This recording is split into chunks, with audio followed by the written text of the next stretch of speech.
sons and your daughters will prophesy, your young men will see visions, and your old men will dream dreams.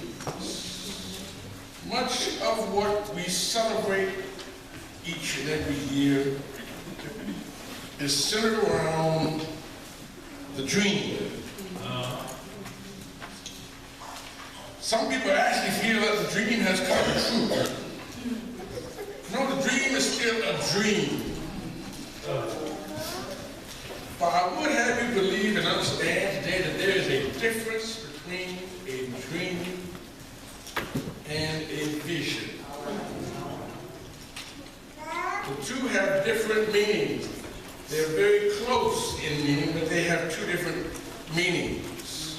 Some people think that a dream is just another word for a vision. No, a dream is a subconscious picture that happens either when you're asleep or when you lose consciousness. Now, let me explain what I just said, because you don't have to totally black out. Some people daydream. That means you move from your conscious state into your subconscious while you are still in the process of doing whatever you were doing physically and consciously. Which means you should never be behind the wheel when you daydream, because you will not see that truck. If you wake up, you would think that truck was a part of your dream, because the truck will actually end your dream if you wake up from the daydream. Some people never dream unless they go to bed. I want to tell you today, or suggest to you today, that on that fateful day in August, Martin Luther King didn't just have a dream, but he gave us a vision. Right.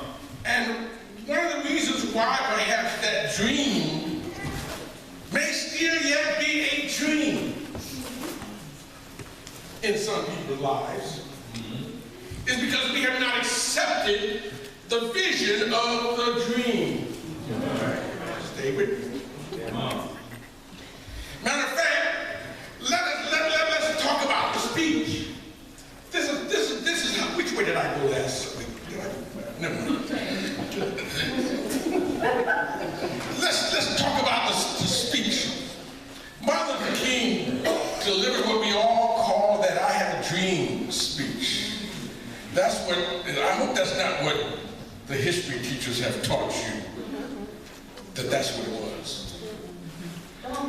Because the true title of the speech was a canceled check. For some strange reason, because we liked the end part of the speech, somebody decided to change the title of the speech to I Have a Dream. The real manuscript that Dr. Martin Luther King had on the desk said a canceled check. The real manuscript that he read from didn't even have that part in the text. You know, sometimes when preachers leave the pulpit, they leave the text behind, and the Spirit leads. I Have a Dream was that was the Holy Spirit moving in Martin Luther King. He added that part at the end. It wasn't on paper. 3 weeks prior to him preaching or speaking in Washington, he had preached that very same I Have a Dream sermon at another church, and he felt the Spirit lead him to put that part in at the end of his speech at Washington, and that's how that got included in the speech. It wasn't even on paper. They had to go back and get the other sermon and put that into the official documentation to make it a part of the real speech. So he was really sharing his dream for where the country needed to go. All right. And until you turn your dream into a Your dream is just going to be a dream. And if your dream stays in your head, sometimes your dream can be a nightmare. I dreamed the other night. I dreamed that I had won the lottery. But my dream became a nightmare, not a vision. Not a nightmare. Because when I woke up from the dream, I realized that in the dream, I didn't even know what numbers I played. So I couldn't go out and play nothing.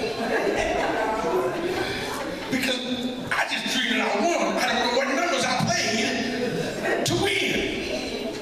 So it's just a dream that's going to go nowhere because I have no numbers to play. So in essence, what Martin really wanted us to understand was, if we are to make the dream a reality, it must become a vision. A vision is an act or power of anticipating that which may come or come to be. It must become prophetic in our living, which means we must take whatever dream we have been given, and we must begin to lay the groundwork for that dream to come true. Joseph dreamed that his brothers would bow down to him. Joseph could have rolled over and played dead. But Joseph kept living, and he kept trusting in God. And when his brothers came to Egypt looking for food, he could have told them right then and right there, it's me, Joseph. But no, because what would have happened would have caused a stir of uproar in Egypt. Because here is the second in command, Joseph, greeting his brothers, and of course his brothers would have remembered that this was Joseph, and they would not have bowed down to him like they were supposed to. Because in their eyes, he was Pharaoh's second hand. They had to, whether they wanted it to or not, they had to bow. Just as the dream said they would. But I think had they known it was Joseph, they would have did it just out of spite. I'm not going to bow down to you. I don't care who you is. They probably had their heads cut off. But one of the things, and I want to move quickly today, one of the things that we need to understand if we want our dreams to become realities, we must first make them visions. One thing I think we have to learn to do is to think beyond the box. If we're going to make an impact on a society that is messed up, first off, you have to get out of the box that society is playing in. You can't play by Satan's rules and beat Satan at his own game. You got to think beyond the box that sometimes people want to put you in. And if you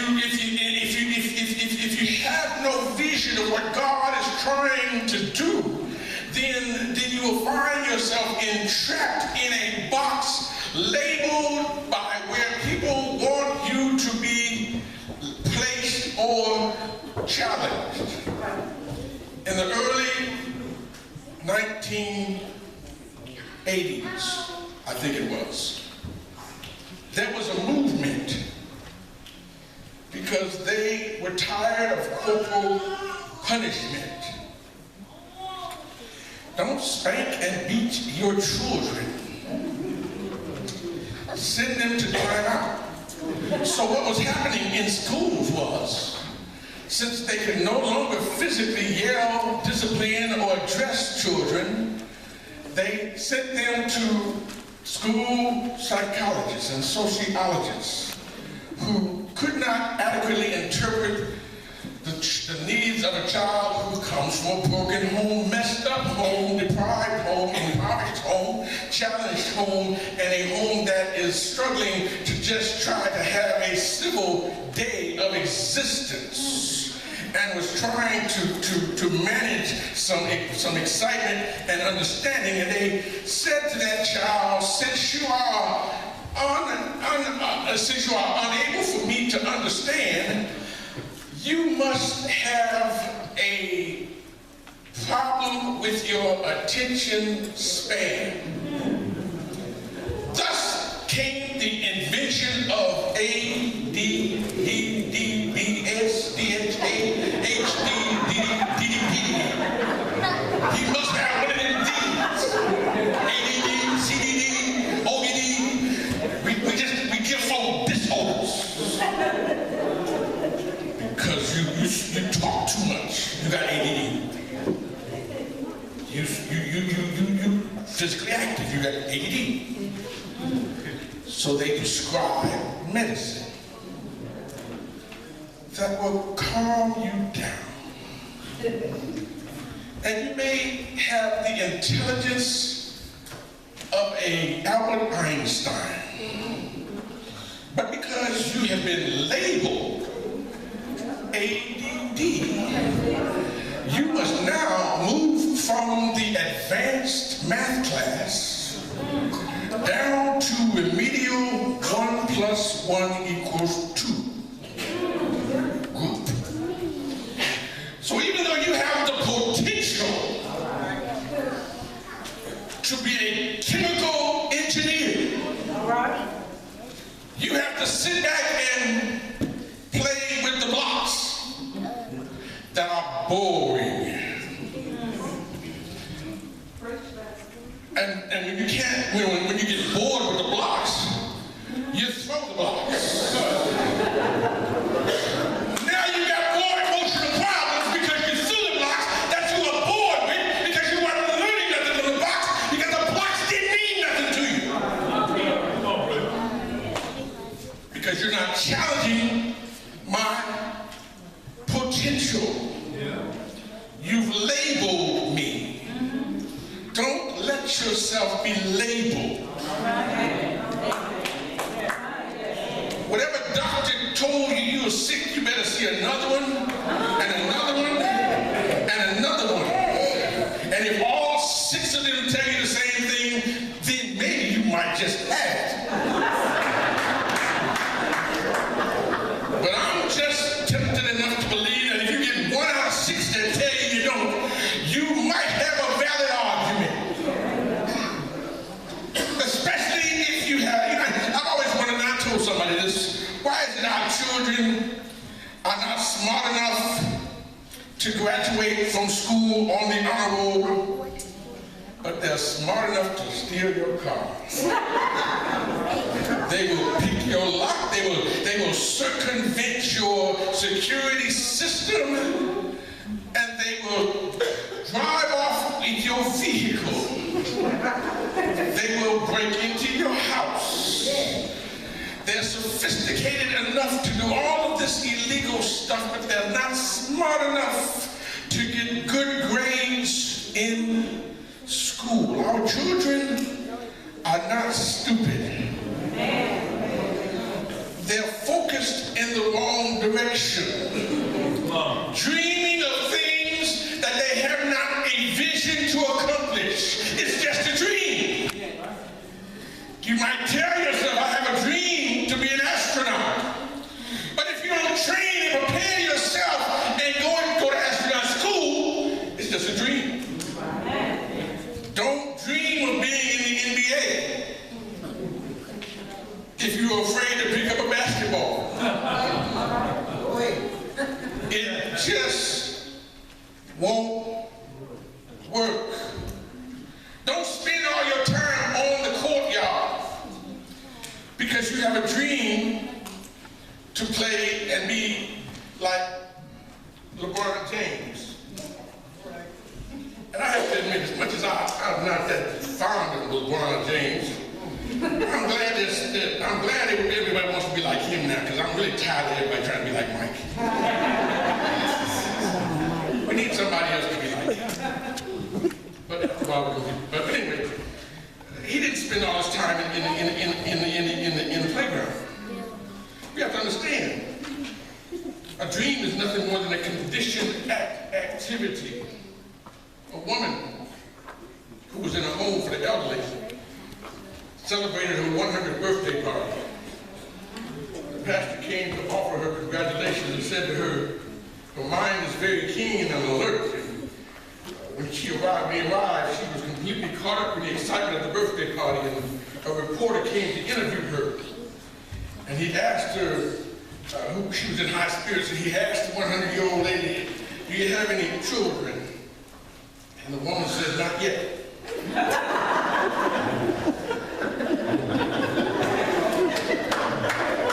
She had lofty dreams, but she had clear vision of what she wanted. When we develop a vision as individuals or as a group, we threaten Satan and his work. He will do everything in his power to stop us or derail the vision that Christ often gives us. Most Christians never venture out of their comfort zone in order to establish a vision, much less achieve any goals, because we are caught up or sidetracked by little things. One of the things is that individuals should come together and establish, and every church ought to realize what its vision is. Visions have a purpose in God's kingdom. Joseph's dreams were basically that his brother would somehow bow to them. This was not in his desire, but it was God's will for them to bow for them. If any man desires to be first, the same must be last of all. We must understand what prohibits us. And there are three things, and I'm going to be through. First off, we need to be persistent. Whatever vision God gives you, you need to be persistent in it. Real visions don't happen overnight. And one of the biggest problems that we have in our country and society is, if it don't happen quick, it must not be real. It's not meant. If I can't get it now, no. A real vision takes time. I'm going to say something that's going to really step on a lot of toes. Another thing that hinders us is we don't like to read. Someone several years ago told me, because I was getting ready to pass out a flyer to my church, and he said, use big print, 14, 16 font, and don't make it more than 2 paragraphs. Yeah, lots of pictures. And I said, wait a minute, I can't adequately explain what I need to explain in 2 paragraphs. He said, well, first off, if you give them something, they won't even read it. They're going to look at the amount of pages. If it's more than 2 pages, they're going to put it down. They're not even going to attempt to read the first sentence. They're going to put it down because it's 2 pages. I don't want to read 2 pages. It could be a map telling you where to find $3 million. They're not going to read it because it's 2 pages long.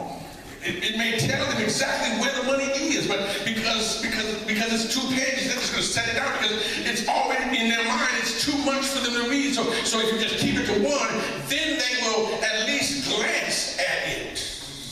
And if it's small print, they probably won't go past the first paragraph because they're going to get tired of looking at the small print, and they're going to get frustrated by looking at so many words, and the words are going to start running together because we don't have the patience to get to the end of the paragraph. You must be persistent. Hebrews says, without faith, it is impossible to please him. For them that